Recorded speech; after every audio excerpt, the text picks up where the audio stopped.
ಮಿತ್ರರೇ ನಮಸ್ಕಾರ. ಮಿತ್ರರೇ, ಕರ್ನಾಟಕದವರ ಸೌಭಾಗ್ಯ ಅನ್ನಬೇಕೋ ದೌರ್ಭಾಗ್ಯ ಅನ್ನಬೇಕೋ ಒಂದು ಗೊತ್ತಾಗ್ತಾ ಇಲ್ಲ. ನಾವು ಬಂಗಾಳದ ವಿಚಾರವನ್ನು ಬಹಳಷ್ಟು ನೋಡಿದ್ವಿ, ಅದರ ಬಗ್ಗೆ ತಿಳ್ಕೊಂಡ್ವಿ. ಪ್ರತಿನಿತ್ಯ ನಾನು ಕೂಡ ವಿಡಿಯೋ ಮಾಡಿ ನಿಮಗೆ ತಿಳಿಸ್ತಾ ಇದ್ದೆ. ಬಂಗಾಳದಲ್ಲಿ SIR ಆಗ್ತಾ ಇದೆ. ಅಲ್ಲಿನ ಸರ್ಕಾರ ಎಷ್ಟೇ ಸೆಡ್ ಹೊಡೆದ್ರೂ ಕೂಡ ಬಹಳ ಅಚ್ಚುಕಟ್ಟಾಗಿ SIR ಅನ್ನು ನಡೆಸಲಾಗ್ತಾ ಇದೆ. ಅಲ್ಲಿ ಹೊಸದಾಗಿ ಬಂದಂತಹ ಸರ್ಕಾರದ ಮುಖ್ಯಮಂತ್ರಿ ಡಿಟೆಕ್ಟ್, ಡಿಲೀಟ್, ಡಿಪೋರ್ಟ್ ಈ ರೀತಿಯಾಗಿ ಮಾತನಾಡ್ತಾ ಇದ್ದಾರೆ. ಅಂದರೆ ನಾವು ಮೊದಲಿಗೆ ಹುಡುಕ್ತೀವಿ, ಆನಂತರ ಡಿಲೀಟ್ ಮಾಡ್ತೀವಿ, ಅದಾದ ಬಳಿಕ ಅವರನ್ನು ವಾಪಸ್ ಬಾಂಗ್ಲಾದೇಶಕ್ಕೆ ಓಡಿಸ್ತೀವಿ. ಇಷ್ಟೊಂದು ದಿಟ್ಟವಾದಂತಹ ನಿರ್ಧಾರಗಳನ್ನು ಅಲ್ಲಿನ ಸರ್ಕಾರ ಕೈಗೊಳ್ತಾ ಇದೆ. ಆದರೆ ಕರ್ನಾಟಕದವರ ಸೌಭಾಗ್ಯ ನೋಡಿ, ಕರ್ನಾಟಕ ಸರ್ಕಾರ ತೀರ್ಮಾನ ಮಾಡಿದೆ, SIR ವೇಳೆ ಡಿಟೆಕ್ಟ್ ಆದರೆ ಯಾರಾದರೂ ಈ ದೇಶದ ನಾಗರಿಕರಲ್ಲ, ಅಂದರೆ ಈ ದೇಶದ ನಾಗರಿಕತ್ವಕ್ಕೆ ಬೇಕಾದಂಥ ದಾಖಲೆಗಳು ಅವರ ಬಳಿಯಲ್ಲಿ ಇಲ್ಲ ಅಂತಾದರೆ ಅವರಿಗೆ ಘನತವೆತ್ತ ಕರ್ನಾಟಕ ಸರ್ಕಾರ ಶಾಶ್ವತ ನಿವಾಸಿ ಪ್ರಮಾಣ ಪತ್ರವನ್ನು ಕೊಡೋದಕ್ಕೆ ಹೊರಟಿದೆ. ಇದನ್ನು BJP ಕಾರ್ಯಕರ್ತರು, BJP ನಾಯಕರು, JDSನ ಕಾರ್ಯಕರ್ತರು, JDSನ ನಾಯಕರು ವಿರೋಧ ಮಾಡೋದಲ್ಲ, ಕಾಂಗ್ರೆಸ್ನ ಕಾರ್ಯಕರ್ತರೇ ಇದನ್ನು ವಿರೋಧ ಮಾಡಬೇಕು. ಯಾಕೆ ಅಂತಂದರೆ ಇದು ದೇಶಕ್ಕೆ ಮಾತ್ರ ಅಲ್ಲ, ಕರ್ನಾಟಕ ರಾಜ್ಯಕ್ಕೂ ಮಾಡ್ತಾ ಇರುವಂತಹ ಅನ್ಯಾಯ. ಈ ದೇಶದ ಪ್ರಜೆ ಅಂತ ಸಾಬೀತು ಮಾಡೋದಕ್ಕೆ ಸಾಧ್ಯ ಆಗದಂಥ ಒಬ್ಬ ವ್ಯಕ್ತಿಗೆ ರಾಜ್ಯ ಸರ್ಕಾರ ಪರ್ಮನೆಂಟ್ ರೆಸಿಡೆಂಟ್ ಅನ್ನುವಂತಹ ಸರ್ಟಿಫಿಕೇಟನ್ನು ಕೊಡೋದಕ್ಕೆ ಹೊರಟಿದೆ ಅಂತಂದರೆ ಯೋಚನೆ ಮಾಡಿ, ಇದರ ಹಿಂದೆ ಎಂತಹ ಉದ್ದೇಶ ಇರಬೇಕು ಅಥವಾ ಅದೆಂತಹ ದೊಡ್ಡ ದುರುದ್ದೇಶ ಇರಬೇಕು ಅಂತ. ಬಹಳ ದೊಡ್ಡ ವಿಚಾರ. ನಿನ್ನೆ OIC ಬಗ್ಗೆ ಮಾತನಾಡುವಂತಹ ಸಂದರ್ಭದಲ್ಲಿ ತೆಲಂಗಾಣದ ವಿಚಾರದಲ್ಲಿ ಮಾತನ್ನು ಹೇಳಿದ್ದೆ. ಅಲ್ಲಿ OIC ಡಿಮ್ಯಾಂಡ್ ಮಾಡಿದ್ರು, ಈ ರೀತಿಯಾದಂತಹ ಸರ್ಟಿಫಿಕೇಟನ್ನು ಕೊಡಿ, ಯಾಕೆ ಅಂತಂದರೆ ಇದು NRCಯಲ್ಲಿ ಎಂಡ್ ಆಗುತ್ತೆ ಅಂತ. ಈಗ ಕರ್ನಾಟಕ ರಾಜ್ಯ ಸರ್ಕಾರಕ್ಕೆ ಯಾರೋ ಒತ್ತಾಯ ಮಾಡೋದೇ ಬೇಡ, ರಾಜ್ಯದಲ್ಲಿರುವಂತಹ DK ಶಿವಕುಮಾರ್ ಸರ್ಕಾರ ಇದನ್ನು ಜಾರಿಗೆ ತಂದುಬಿಟ್ಟಿದೆ. ಇದರ ಬಗ್ಗೆ ಸ್ವಲ್ಪ ವಿವರಿಸಿ ಹೇಳ್ತೀನಿ, ನೀವು ಈ ವಿಡಿಯೋನ ಕೊನೆವರೆಗೂ ಮಿಸ್ ಮಾಡದೆ ನೋಡಿ. ನಾನು ಈ OIC ಅಮಿತ್ ಶಾ ಬಗ್ಗೆ ಒಂದು ಸ್ಟೇಟ್ಮೆಂಟನ್ನು ಕೊಟ್ಟರಲ್ಲ, ಆ ಸಂದರ್ಭದಲ್ಲಿ ವಿಡಿಯೋ ಮಾಡಿದ್ನಲ್ಲ, ಆಗಲೇ ನಿಮಗೆ ತಿಳಿಸಿದ್ದೆ, ಈ SIR ಅನ್ನುವಂಥದ್ದು ಕೇವಲ ಒಂದು ಪ್ರಕ್ರಿಯೆ ಅಲ್ಲ, ಇದರ ಹಿಂದೆ ಸಾಕಷ್ಟು ಉದ್ದೇಶಗಳಿದ್ದಾವೆ. ಇದು ಒಂದು ರೀತಿಯಲ್ಲಿ ಸ್ವಚ್ಛ ಭಾರತ ಅಭಿಯಾನದ ಒಂದು ಭಾಗ ಅಂತ ತಿಳಿಸ್ಕೊಟ್ಟಿದ್ದೆ.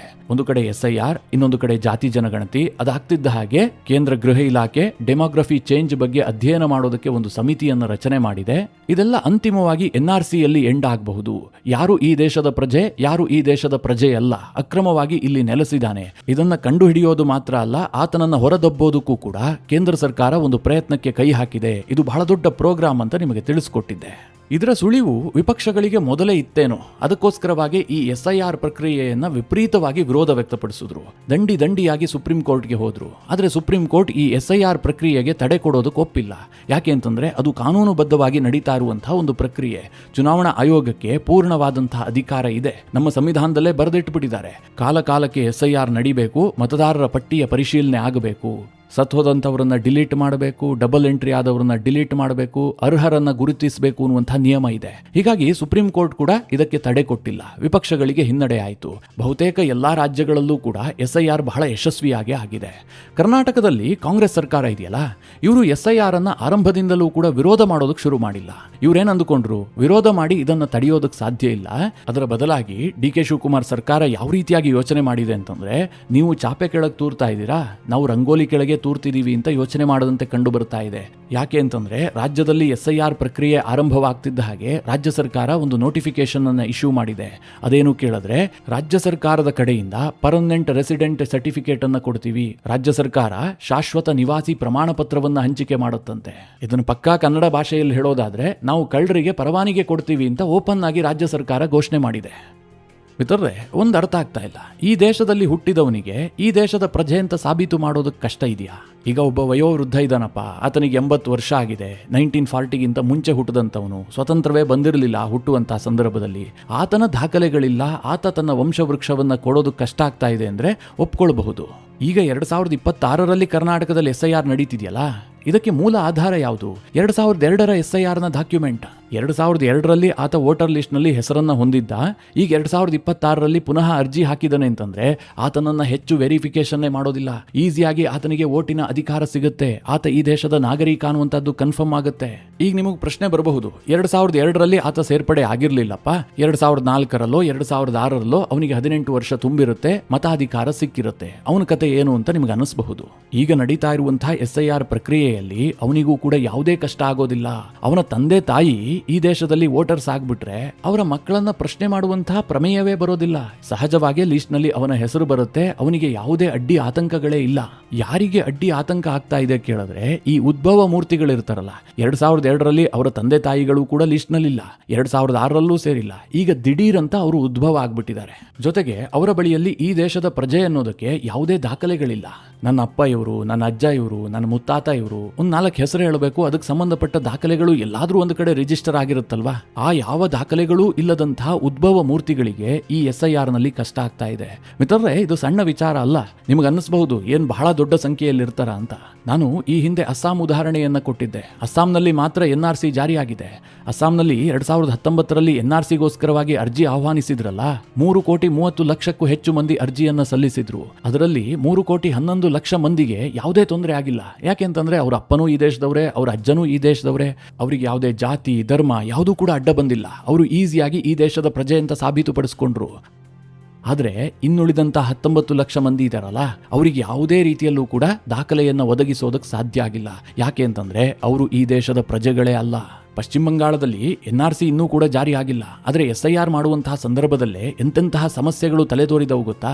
ಅಜ್ಜನಿಗೆ 40 ವರ್ಷ ಅಂತೆ, ಮೊಮ್ಮಗನಿಗೆ 28 ಇಲ್ಲ 30 ವರ್ಷ ಆಗಿರುತ್ತೆ. ಮಧ್ಯದಲ್ಲಿ ಒಂದು ಜನರೇಷನ್ನೇ ಇಲ್ಲ. ಈ ದೇಶದ ನಿಯಮದ ಪ್ರಕಾರ 60 ವರ್ಷ ಆಗೋದಕ್ಕೆ ಮುಂಚೆ ಅಜ್ಜನಿಗೆ ಮೊಮ್ಮಗ ಸಿಗೋದಕ್ಕೆ ಸಾಧ್ಯ ಇಲ್ಲ. ಯಾಕೆಂದ್ರೆ ಮದುವೆ ಆಗ್ಬೇಕಾದ್ರೆ 21 ವರ್ಷ ಆಗಿರ್ಬೇಕಲ್ವಾ? ಕೆಲ ಧಾರ್ಮಿಕ ಕಾನೂನಿನಲ್ಲಿ ಅದಿಲ್ಲ ಅಂತ ಅಂದುಕೊಳ್ಳಿ. ಅರ್ಲಿ ಮ್ಯಾರೇಜ್ ಆದ್ರೂ, ಎಷ್ಟೇ ಅರ್ಲಿ ಮ್ಯಾರೇಜ್ ಆದ್ರೂ ಕೂಡ 40 ವರ್ಷದ ಅಜ್ಜನಿಗೆ 28 ವರ್ಷದ ಮೊಮ್ಮಗ ಇರೋದಕ್ಕೆ ಸಾಧ್ಯವಾ? ಅಥವಾ 30 ವರ್ಷದ ಮೊಮ್ಮಗ ಇರೋದಕ್ಕೆ ಸಾಧ್ಯನಾ? ನಿಮಗೆ ಇದನ್ನೆಲ್ಲ ಕೇಳೋದಕ್ಕೆ ಆಶ್ಚರ್ಯ ಆಗಬಹುದು. ಇಂತಹ ಗಂಭೀರ ಸಮಸ್ಯೆಗಳು ಬಂಗಾಳದಲ್ಲಿ ಎದುರಾದವು. ಹೀಗಾಗಿ SIR ಪ್ರಕ್ರಿಯೆಯಲ್ಲಿ ಈ ಎಲ್ಲ ವಂಶವೃಕ್ಷವನ್ನ ಚುನಾವಣಾ ಆಯೋಗ ಒಪ್ಕೊಂಡಿಲ್ಲ. ಅವರೆಲ್ಲ ತಮ್ಮ ರಿಲೇಶನ್ಶಿಪ್ ಅನ್ನ ಹೇಳ್ಕೊಂಡ್ರೂ ಕೂಡ, ನಾನು ಇಂಥವ್ರ ಮಗ ಇಂಥವ್ರ ಮೊಮ್ಮಗ ಹೇಳ್ಕೊಂಡ್ರೂ ಕೂಡ ಅವರಿಗೆ ಮತದಾನದ ಅಧಿಕಾರವನ್ನ ಕೊಟ್ಟಿಲ್ಲ. ಹೀಗೆ ಈ ದೇಶದ ನಾಗರಿಕತ್ವ ಅಥವಾ ಇಲ್ಲಿ ಓಟಿನ ಅಧಿಕಾರವನ್ನ ಪಡೆಯೋದಕ್ಕೆ ಯಾರ್ಯಾರೋ ಹೇಗೇಗೋ ಪ್ರಯತ್ನ ಪಡ್ತಾ ಇದ್ದಾರೆ.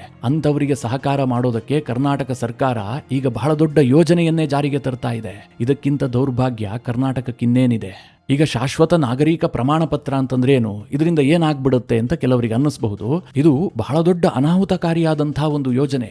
ಹೇಗೆ ಕರ್ನಾಟಕ ಸರ್ಕಾರ ಶಾಶ್ವತ ನಿವಾಸಿ ಎನ್ನುವಂತಹ ಪ್ರಮಾಣ ಪತ್ರವನ್ನು ಹಂಚಿಕೆ ಮಾಡೋದಕ್ಕೆ ನಿರ್ಧಾರ ಮಾಡಿದೆ ಕೇಳಿದ್ರೆ, ಈ ಅರ್ಜಿ ಸಲ್ಲಿಸ್ತಾರಲ್ಲ ಅವರಿಗೆ 8 ಕ್ರೈಟೀರಿಯಾಗಳನ್ನ ಕೊಡಲಾಗಿದೆ. ಇದರಲ್ಲಿ ಯಾವುದಾದ್ರೂ ಒಂದಿದ್ರೆ ಸಾಕು, ಆತನಿಗೆ ಈ ಸರ್ಟಿಫಿಕೇಟ್ ಸಿಗುತ್ತೆ. ಅದು ಕೂಡ ಕೊಡೋದು ಯಾರು ಗೊತ್ತಾ? Revenue officer.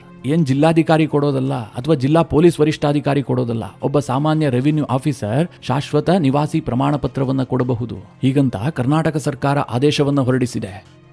ಮಿತ್ರರೇ, ಯಾವ್ಯಾವ ಕ್ರೈಟೀರಿಯಾಗಳಿದೆ ಕೇಳಿದ್ರೆ ನಿಮಗೆ ನಗು ಬರಬಹುದು ಅಥವಾ ಸಿಟ್ಟು ಬರಬಹುದು, ನನಗಂತೂ ಗೊತ್ತಿಲ್ಲ. ಮೊದಲನೇದಾಗಿ, ಆತ ಕರ್ನಾಟಕದಲ್ಲಿ ಹುಟ್ಟಿದ್ರೆ ಸಾಕು. ಒಂದು ಬರ್ತ್ ಸರ್ಟಿಫಿಕೇಟ್ ಇದ್ರೆ ಆತನಿಗೆ ಈಸಿಯಾಗಿ ಶಾಶ್ವತ ನಿವಾಸಿ ಪ್ರಮಾಣ ಪತ್ರ ಸಿಗುತ್ತೆ. ಅದಕ್ಕೆ ಆತ ಅರ್ಜಿ ಹಾಕಬಹುದು. ಮತ್ಯಾವ ದಾಖಲೆಯನ್ನು ಆತ ಕೊಡಬೇಕಾಗಿಲ್ಲ.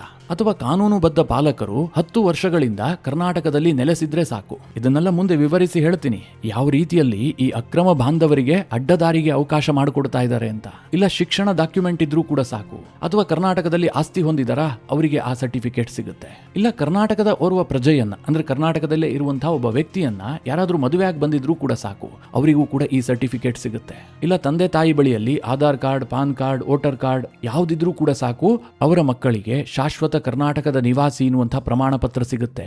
ಇವತ್ತು ಕೇಂದ್ರ ಸರ್ಕಾರ ಯಾವ ಹಂತದಲ್ಲಿ ಯೋಚನೆ ಮಾಡ್ತಾ ಇದೆ ಅಂತಂದ್ರೆ, ಪಾಸ್ಪೋರ್ಟ್ ಅನ್ನ ಕೂಡ ಅವರು ಪೌರತ್ವದ ಪ್ರಮಾಣ ಪತ್ರ ಅಲ್ಲ, ಅದು ಕೇವಲ ಟ್ರಾವೆಲ್ ಡಾಕ್ಯುಮೆಂಟ್. ಈ ರೀತಿಯಾಗಿ ಕೇಂದ್ರ ಸರ್ಕಾರ ಯೋಚನೆ ಮಾಡ್ತಾ ಇದೆ. ಆದರೆ ರಾಜ್ಯ ಸರ್ಕಾರ ಹೇಳ್ತಾ ಇದೆ, ನಿಮ್ಮ ಅಪ್ಪ ಅಮ್ಮನ ಕೈಲಿ ವೋಟರ್ ಲಿಸ್ಟ್ ಇದ್ರೆ ಸಾಕು, ಅಥವಾ 10 ವರ್ಷದಿಂದ ನೀವು ರಾಜ್ಯದಲ್ಲಿ ಇದೀವಿ ಅನ್ನೋದಕ್ಕೆ ಸಣ್ಣ ದಾಖಲೆ ಕೊಟ್ಟರೂ ಕೂಡ ಸಾಕು, ನಾವು ನಿಮಗೆ ಶಾಶ್ವತ ನಿವಾಸಿ ಎನ್ನುವಂತಹ ಪ್ರಮಾಣ ಪತ್ರ ಕೊಡ್ತಾ ಇದ್ದೀವಿ ಅಂತ.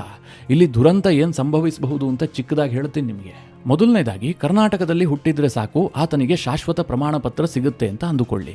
ಈಗ ಬಾಂಗ್ಲಾದೇಶದಿಂದ ಒಂದು ದಂಪತಿ ವಲಸೆ ಬಂದಿರ್ತಾರಪ್ಪ, ಅವರು ಕರ್ನಾಟಕದಲ್ಲೇ ಇರ್ತಾರೆ. ಅನಂತರದಲ್ಲಿ ಆತನಿಗೆ ಇಲ್ಲಿ ಮಗು ಆಗತ್ತೆ. ಆ ಮಗು ಎಲ್ಲಿ ಹುಟ್ಟಿರುತ್ತೆ ಹೇಳಿ? ಸರ್ಕಾರಿ ಆಸ್ಪತ್ರೆಯಲ್ಲೇ ಹುಟ್ಟಿರುತ್ತೆ. ಏನ ಬಾಂಗ್ಲಾದೇಶದ ಅಕ್ರಮ ನಿವಾಸಿ ಮಣಿಪಾಲ ಆಸ್ಪತ್ರೆಯಲ್ಲಿ ಹೆರಿಗೆ ಮಾಡಿಸಿರ್ತಾನ? ಖಂಡಿತವಾಗ್ಲೂ ಇಲ್ಲ. ಹೀಗಾಗಿ ಆ ಮಗು ಕರ್ನಾಟಕದಲ್ಲಿ ಹುಟ್ಟಿದೆ ಅನ್ನೋದಕ್ಕೆ ಬರ್ತ್ ಡಾಕ್ಯುಮೆಂಟ್ ಸಿಗುತ್ತೆ. ಆ ಡಾಕ್ಯುಮೆಂಟ್ ಅನ್ನ ಕೊಟ್ಟರೆ ಸಾಕು, ಕರ್ನಾಟಕ ಸರ್ಕಾರ ಏನ್ ಮಾಡುತ್ತೆ, ಈತ ಪರ್ಮನೆಂಟ್ ಕರ್ನಾಟಕದ ನಿವಾಸಿ ಅಂತ ಹೇಳಿ ಶಾಶ್ವತ ನಿವಾಸಿ ಪ್ರಮಾಣ ಪತ್ರವನ್ನ ಕೊಡುತ್ತೆ. ಅದರ ಆಧಾರದಲ್ಲಿ ಆ ವ್ಯಕ್ತಿ ಕರ್ನಾಟಕದಲ್ಲಿ ಮತದಾರರ ಪಟ್ಟಿಗೆ ಸೇರ್ಪಡೆ ಆಗಬಹುದು. ಈ ಅಕ್ರಮ ವಲಸಿಗರಿಗೆ ಎಂತೆಂತಹ ರಹದಾರಿಯನ್ನ ಓಪನ್ ಮಾಡ್ತಾ ಇದ್ದಾರೆ ಅಂತ ಚಿಕ್ಕದಾಗಿ ಯೋಚನೆ ಮಾಡಿ. ಇಲ್ಲ ಅರ್ಜಿ ಹಾಕ್ತಾನಲ್ಲ, ಅವನ ಪಾಲಕರು ಅಥವಾ ಪೋಷಕರು 10 ವರ್ಷದಿಂದ ನಾವು ಕರ್ನಾಟಕದಲ್ಲಿ ಇದೀವಿ ಅಂತ ಹೇಳ್ಬಿಟ್ರೆ ಅದಕ್ಕೆ ಬೇಕಾದಂತಹ ಚಿಕ್ಕ ಪುಟ್ಟ ದಾಖಲೆಗಳನ್ನ ಕೊಟ್ಟಿದ್ದೆ ಆದ್ರೆ ಅವರಿಗೂ ಕೂಡ ಶಾಶ್ವತ ನಿವಾಸಿ ಪ್ರಮಾಣ ಪತ್ರ ಸಿಗುತ್ತೆ. 10 ವರ್ಷದ ಹಿಂದೆ ಬಾಂಗ್ಲಾದೇಶದಿಂದ ವಲಸೆ ಬಂದಂತಹ ಒಂದು ಕುಟುಂಬ ಬೆಂಗಳೂರಿನಲ್ಲಿ ಯಾವುದೋ ಒಂದು ಮೂಲೆಯಲ್ಲಿ ಬಾಡಿಗೆ ಮನೇಲಿ ಇರುತ್ತಪ್ಪ, ಒಂದು ರೆಂಟಲ್ ಅಗ್ರಿಮೆಂಟ್ ಇರುತ್ತೆ. ಈಗ ಅದನ್ನ ದಾಖಲೆ ಅಂತ ಪ್ರೊಡ್ಯೂಸ್ ಮಾಡ್ತಾರೆ, ನಾವು 10 ವರ್ಷದಿಂದ ಇಲ್ಲೇ ಇದ್ದೀವಿ ಅಂತ. ಆಗ ರೆವಿನ್ಯೂ ಆಫೀಸರ್ ಅದನ್ನ ವಿರೋಧ ಮಾಡೋದಕ್ಕೆ ಸಾಧ್ಯವೇ ಇಲ್ಲ. ಆತ ಈಸಿಯಾಗಿ ಶಾಶ್ವತ ನಿವಾಸಿ ಅಂತ ಪ್ರಮಾಣ ಪತ್ರ ಕೊಡ್ತಾನೆ. ಅದನ್ನ ಸಲ್ಲಿಕೆ ಮಾಡಿದ್ರೆ ಸಾಕು, ವೋಟರ್ ಲಿಸ್ಟ್ಗೆ ಹೆಸರು ಸೇರ್ಬಿಡುತ್ತೆ.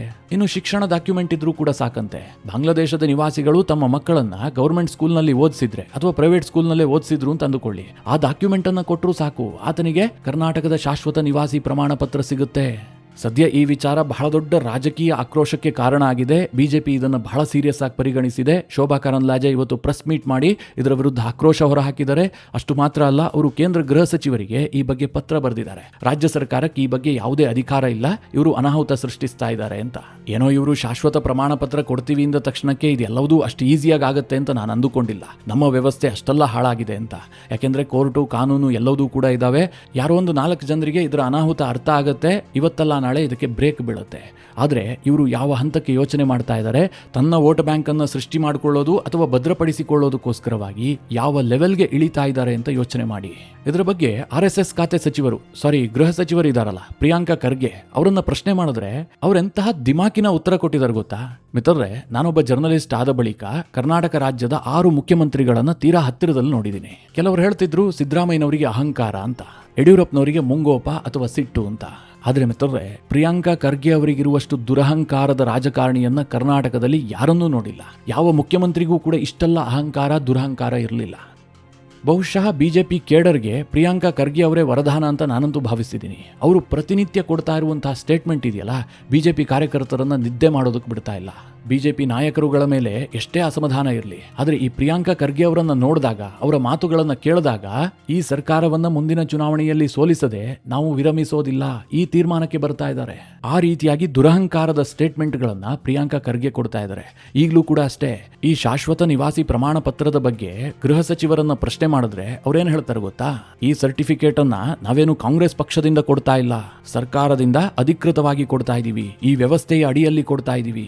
SIR ನಲ್ಲಿ ಸಾಕಷ್ಟು ಲೋಪದೋಷಗಳಿದಾವೆ, ಅದನ್ನ ಸರಿ ಮಾಡೋದಕ್ಕೋಸ್ಕರವಾಗಿ ನಾವು ಈ ಪ್ರಮಾಣ ಪತ್ರ ಕೊಡ್ತಾ ಇದೀವಿ. ನಾವು ಶಾಸಕರು ಅಂತಂದ್ರೆ ಏನು, ಶಾಸನ ಮಾಡುವವರು.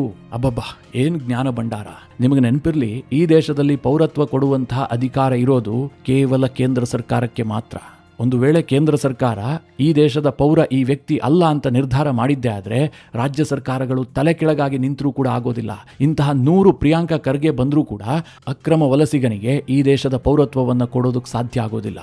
ಆದರೂ ಕೂಡ ಈ ಬಗ್ಗೆ ಯಾಕೆ ತಲೆ ಕೆಡಿಸ್ಕೊಳ್ಬೇಕು ಕೇಳಿದ್ರೆ, ಎಲ್ಲವುದನ್ನ ಕೇಂದ್ರ ಸರ್ಕಾರ ಮಾನಿಟರ್ ಮಾಡಿಕೊಂಡು ದುರ್ಬಿನ್ ಹಾಕಿ ನೋಡ್ತಾ ಇರೋದಕ್ಕೆ ಸಾಧ್ಯ ಇಲ್ಲ. ರಾಜ್ಯ ಸರ್ಕಾರ ಕೈ ಜೋಡಿಸಿದಾಗ ಮಾತ್ರ ಇಂತಹ ದೊಡ್ಡ ಯೋಜನೆಗಳು ಯಶಸ್ವಿ ಆಗುತ್ತೆ. ಆದರೆ ರಾಜ್ಯ ಸರ್ಕಾರವೇ ಕದ್ದು ಮುಚ್ಚಿ ಈ ಅಕ್ರಮ ವಲಸಿಗರನ್ನ ರಕ್ಷಣೆ ಮಾಡೋದಕ್ಕೆ ನಿಂತಿದ್ದೆ ಆದ್ರೆ ಕೇಂದ್ರ ಸರ್ಕಾರ ಹೇಗೆ ಇವರನ್ನೆಲ್ಲ ಡಿಟೆಕ್ಟ್ ಮಾಡೋದಕ್ಕೆ ಸಾಧ್ಯ ಆಗುತ್ತೆ? ಮಿತ್ರರೇ, ನನಗೆ ಬಹಳ ಹಿಂದಿನಿಂದಲೂ ಕೂಡ ಅನುಮಾನ ಇತ್ತು. ಇಡೀ ದೇಶದಲ್ಲಿ ವಿಪಕ್ಷಗಳು SIR ಅನ್ನ ವಿರೋಧ ಮಾಡ್ತಾ ಇದ್ರೂ ಕೂಡ ಕರ್ನಾಟಕದಲ್ಲಿ DK ಶಿವಕುಮಾರ್ ಸರ್ಕಾರ ಬಹಳ ಉತ್ಸಾಹವನ್ನ ತೋರಿಸ್ತಾ ಇತ್ತು. DK ಶಿವಕುಮಾರ್ ಹೇಳ್ತಾ ಇರ್ಲಿಲ್ವಾ, ಯಾರು SIR ಪ್ರಕ್ರಿಯೆಯಲ್ಲಿ ಹೊರಗುಳಿತಾರೋ, ಯಾರು ಮತದಾರರ ಪಟ್ಟಿಯಲ್ಲಿ ಇರೋದಿಲ್ವೋ ಅವರಿಗೆ ಗ್ಯಾರಂಟಿ ಸಿಗೋದಿಲ್ಲ, ಹೀಗಾಗಿ ಎಲ್ಲರ ಜವಾಬ್ದಾರಿ, ಹೀಗೆಲ್ಲ ಬಿಂಬಿಸ್ತಾ ಇದ್ರು. ಯಾಕೆ ಅಂತಂದ್ರೆ ಇವರಿಗೆ SIR ಮೂಲಕವಾಗಿ ತನ್ನ ಮತ ಬ್ಯಾಂಕ್ ಅನ್ನ ಭದ್ರಪಡಿಸುವಂತಹ ಉದ್ದೇಶ ಇತ್ತು. ನೋಡೋಣ ಮುಂದೆಲ್ಲಿ ಹೋಗುತ್ತೆ ಈ ವಿಚಾರ ಅಂತ. ಬಿಜೆಪಿ ಅವರೇನೋ ಸೀರಿಯಸ್ ಆಗಿ ಪರಿಗಣಿಸಿದಂತೆ ಕಾಣ್ತಾ ಇದೆ. ಶೋಭಾ ಕರಂದ್ಲಾಜೆ ಈ ಬಗ್ಗೆ ತುಂಬಾ ಆಕ್ಟಿವ್ ಆಗಿ ಮಾತನಾಡಿದ್ದಾರೆ. ಹೊರಗಿನಿಂದ ಬಂದವರಿಗೆ ಯಾವುದೇ ಕಾರಣಕ್ಕೂ ಕೂಡ ಈ ಶಾಶ್ವತ ನಿವಾಸಿ ಎನ್ನುವಂತಹ ಪ್ರಮಾಣ ಪತ್ರ ಹಂಚಿಕೆ ಆಗಬಾರದು. ಇದು ಕರ್ನಾಟಕದ ಪ್ರತಿಯೊಬ್ಬ ಪ್ರಜೆಗೂ ಮಾಡುವಂತಹ ಅನ್ಯಾಯವಾಗುತ್ತೆ.